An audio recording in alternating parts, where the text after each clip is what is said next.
Welcome to the Savvy Dentist Podcast with Dr. Jesse Green, the show where great dentistry meets great business. Listen in each week as we bring you an inspiring person who will share their story, ideas and business techniques to help you create a practice and a life you love. And now introducing your host, Dr. Jesse Green.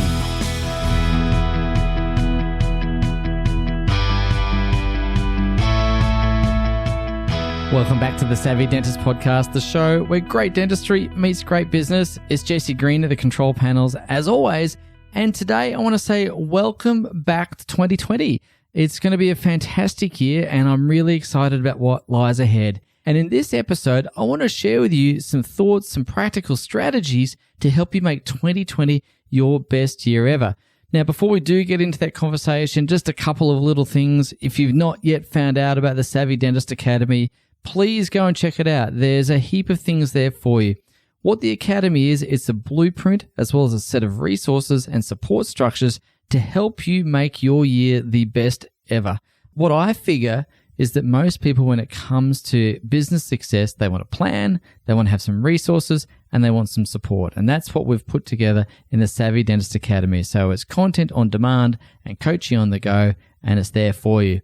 Now, of course, when it comes to setting up the year for success, I do think it's important to look back as well, to look in the rearview mirror and to take the lessons from 2019 and think what worked well, what were some of the things that we're really proud of, what are the lessons we can take from that, but equally what were some of the oopses, some of the boo-boos, some of the missteps so that we can take the lessons from those as well. So what I'm going to suggest you do as a first step in making 2020 a great year is to reflect on 2019 and think, well, what can we do to learn from the year and to make this year even better? So, as many of you know, we talk about creating a practice that is profitable, scalable, and valuable. And we look at that as a bit of a hierarchy of needs. Obviously, from a business perspective, we want to make sure that you're earning more. As you create scale, you have time become freer. And of course, as you create a valuable business, it's about wealth, it's about legacy, it's about meaning. And there's three big principles that I really want to talk about today. And the first one really is to design your future. The second big principle is really about earning more money and making sure you've got the structures in place. And the third principle is about leveraging your time. And the reason that we want to talk about these principles is we want to show you how to create a practice and a life that you love. Not just a practice that you love and not just a life that you love, but both. We want it to be an and, so a practice and a life that you love. And of course, many people talk about work-life balance, and I think that's a bit of a misnomer. I want to talk about work-life integration because ultimately I think it's just life. And I think that if we can make sure that we're creating a practice that supports our life, then we're going to be well on the way to success. And while we're talking about success, I think it's important to understand that success is a very important definition that is unique to you. It's no point trying to build a business or a life that you think is going to satisfy someone else's definition of success, because ultimately success is personal. And we've got to make sure that we're setting your business up to support your version of success and no one else's. So the first big thing we want to talk about today is designing your future. But commonly what happens is people just get too busy. They're too caught up to take the time to plan, and they're busy in the day-to-day thinking about all the things that need to be done. And my suggestion is that you pause and you reflect and you plan. And there's that great saying that if you fail to plan, you plan to fail. Now, the second issue, of course, when it comes to designing your future is people aren't always sure what they want. They can't quite figure it out. They're not really sure where they want to land. And finally, even if they are sure, it feels like they've got this huge mountain to climb. And that's a bit of a challenge. It feels like you've got this Everest to climb, and it can be daunting.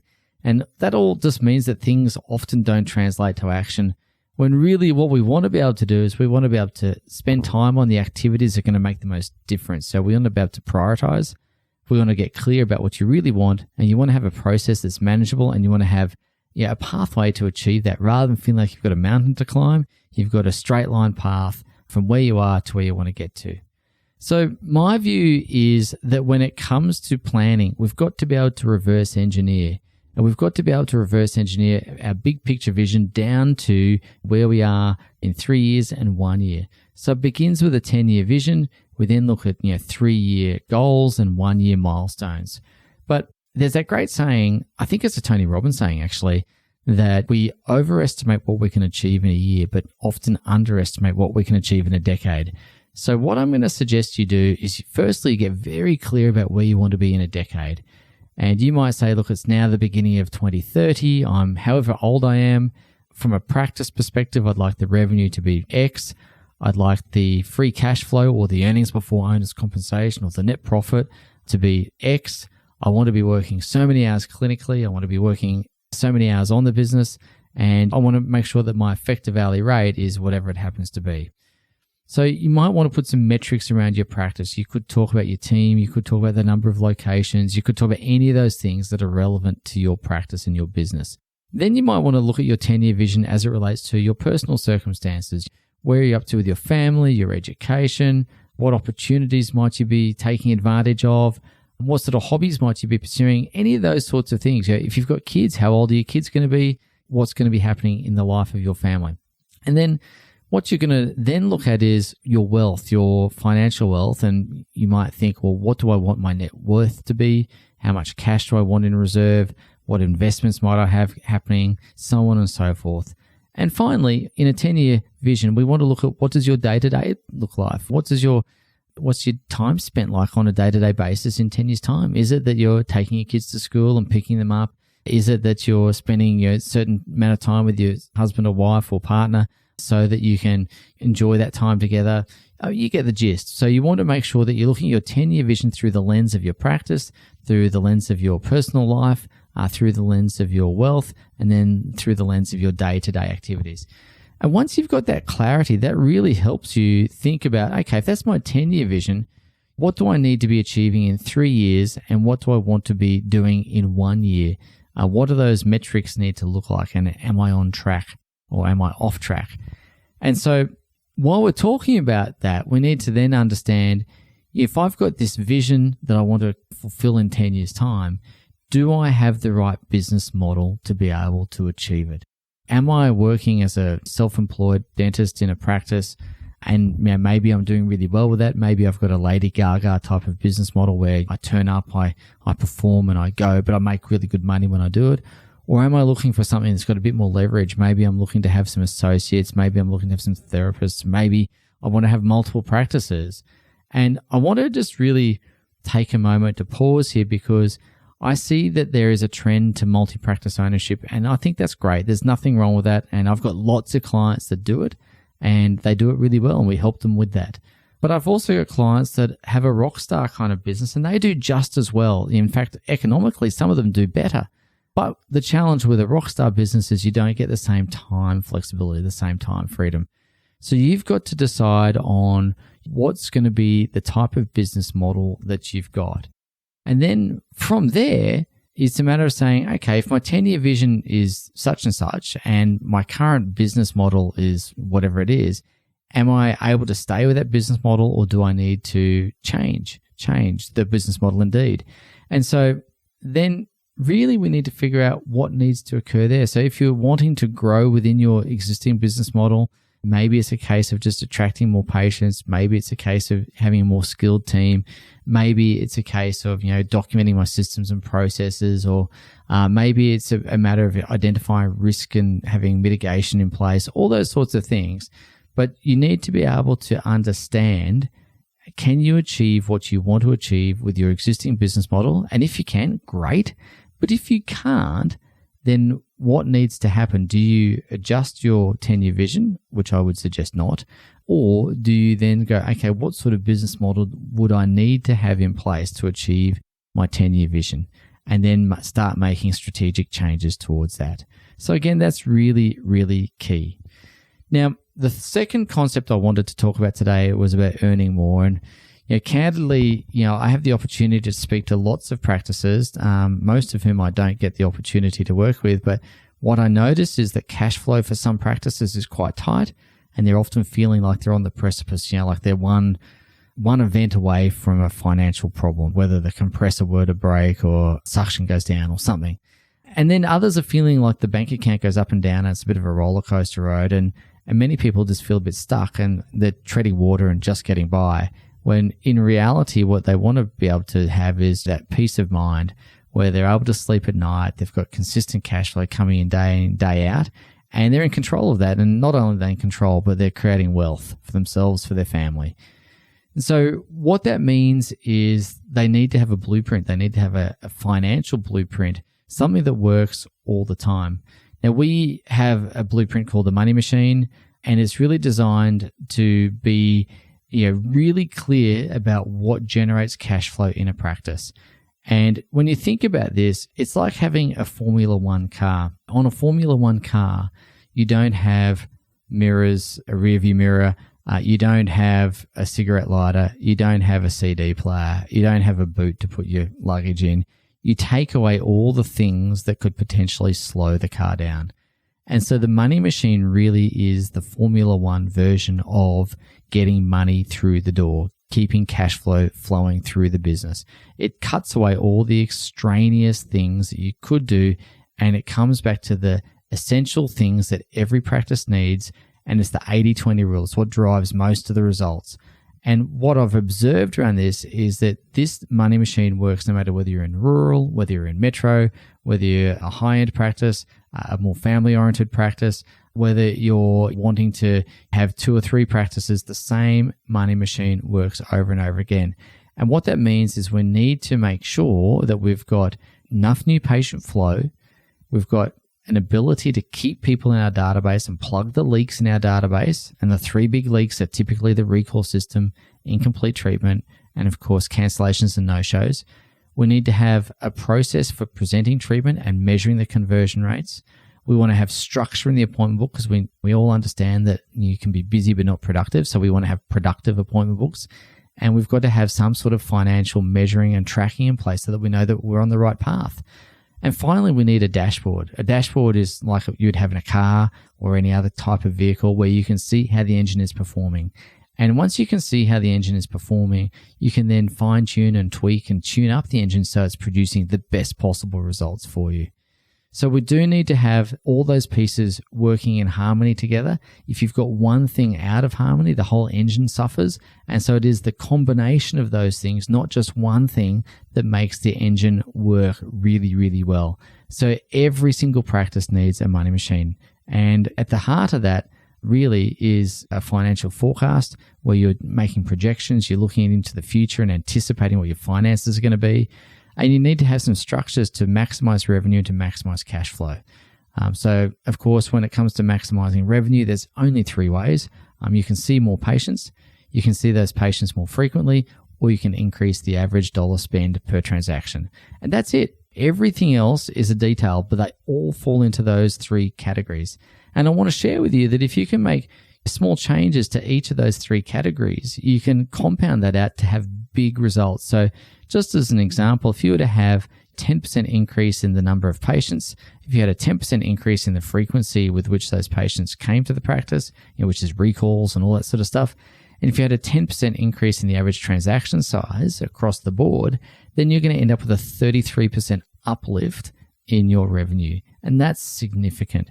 And of course, 10% is not that hard. And even if you said I wanted to achieve 3% in those 3 categories, you're going to end up with a 10% uplift as well across the whole practice. So it really is a case of small hinges swinging big doors. So if you've got an uplift in those 3 categories, you're going to do well. And of course, we want to talk about maximizing cash flow, not just revenue, because revenue is vanity, profit is sanity, and cash is king. So we've got to generate revenue for sure, but we've got to make sure that as much of that revenue stays as cash flow. So to do that, we need to manage work in progress. We need to manage our inventory days, our stock on the consumables. We need to collect our accounts receivable. We need to manage our accounts payable. We need to reduce cost of goods sold, and we need to reduce our operating expenses. So if you get this right, you can do tremendously well. One of our clients this year in 10 months tripled their revenue by focusing on the 3 ways to maximize revenue. Now, not only did they triple their revenue, they 2.5 times their cash flow, which was huge. So now they've got enough cash at the bank, so they're putting money aside for a rainy day. They're taking their profit and allocating it so they've got wealth to grow outside of the practice. All their bills are covered, and of course now they're able to have a good living along the way as well. So it's really important that you do have a handle on how to earn more. But at the very, very basics of that is the money machine. And if you don't have a money machine, you definitely need one. So get a blueprint that generates money for your practice. It's really important. And we've built a whole course around that in our academy. So the third big thing we want to talk about is leveraging your time. And of course, when it comes to time for the business owner, time can come back to team and it come back to what we're doing ourselves. So when it comes to team, obviously hiring people is part of the process, and sometimes they look great on paper but don't actually deliver. We've got people that might perform well some days and not other days. And when that happens, we tend to step in to fill the gap, and ultimately we end up trapped in the business. And that's not much fun, because then you end up doing dentistry by day and trying to run the business by night. And that's tiring. And we want to help you become business owners, not just great operators, but we want to give you, as I said, a practice and a life. And to create the life part, we need to create time.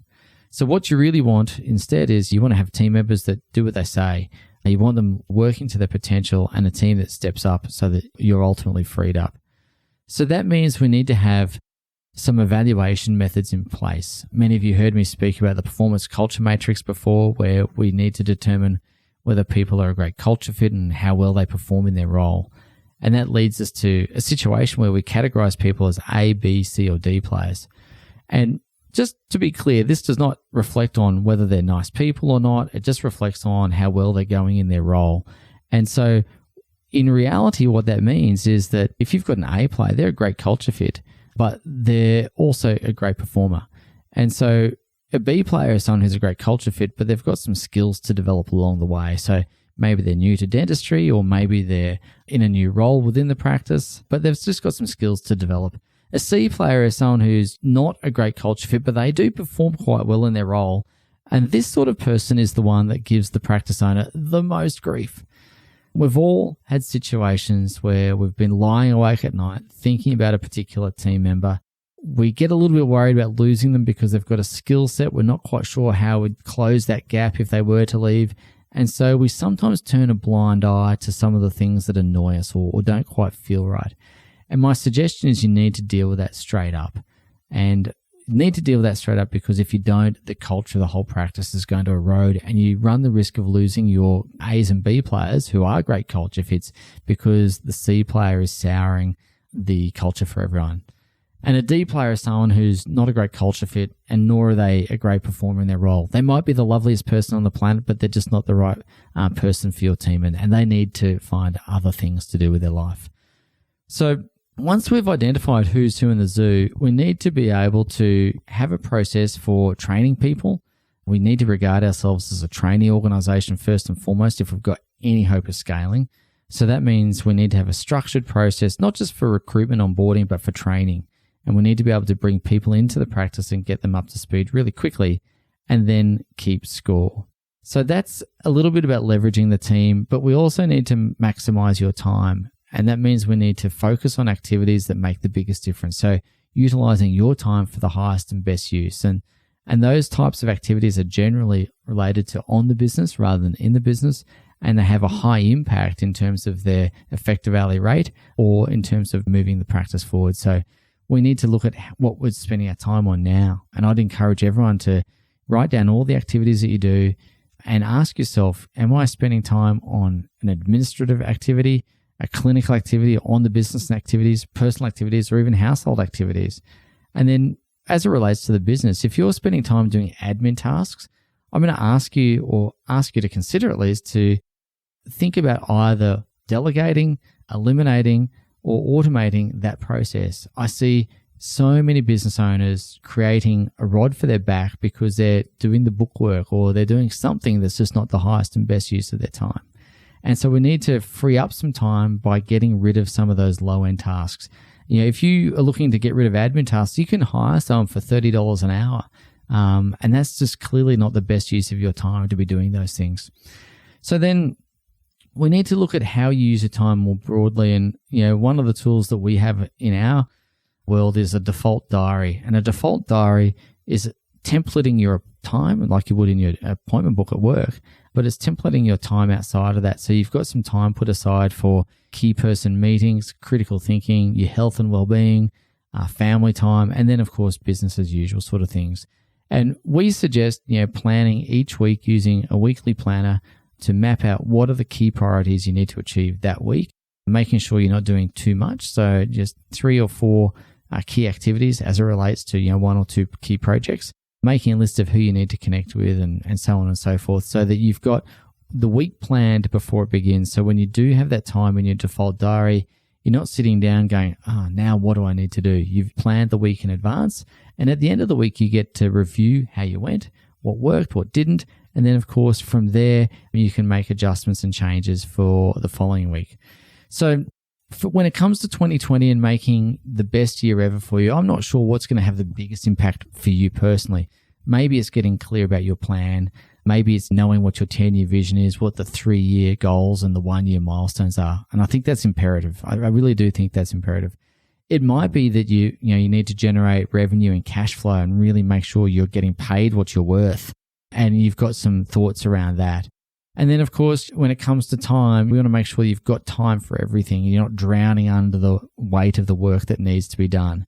So again, we've given you some thoughts around how to leverage your team and how to leverage your time better. So when it comes to 2020, I really hope that 2020 is the best year ever for you.